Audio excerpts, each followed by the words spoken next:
The Garden of Earthly Delights is an oil painting on oak panel in the triptych format.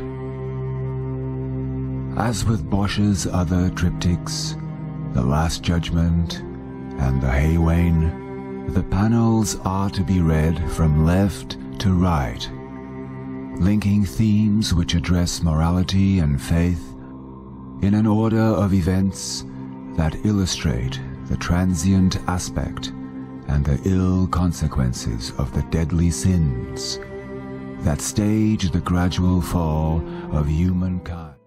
At first glance, the painting is chaotic and overwhelming, but it has been meticulously planned. It has been said that the Garden of Earthly Delights ignores linear perspective, which had become the norm in Renaissance art. But I don't think so. If we look at the dead centre of the panels, we find a hidden egg. It is the only unhatched egg on this panel, a possible symbol of new beginnings.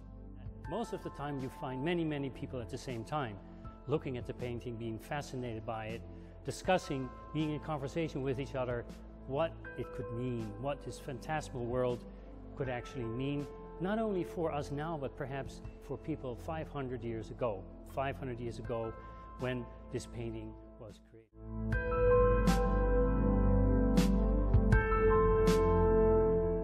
Maybe a self-portrait of Hieronymus Bosch hidden in this painting. Experts do not fully agree, but he may have used himself for the head of a monster in hell, looking sideways with a mysterious ironic smile.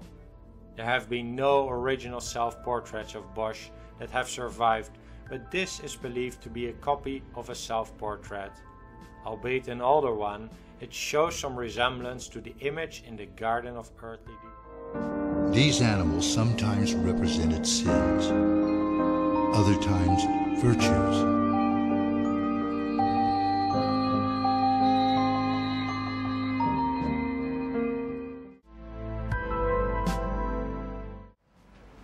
In art, the spirit of the Renaissance flourished, especially in the great cities of Italy.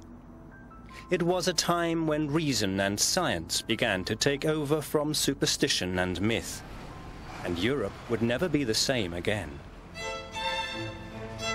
As the 16th century began, the old way of life still persisted, both here in Italy and across the Alps in northern Europe.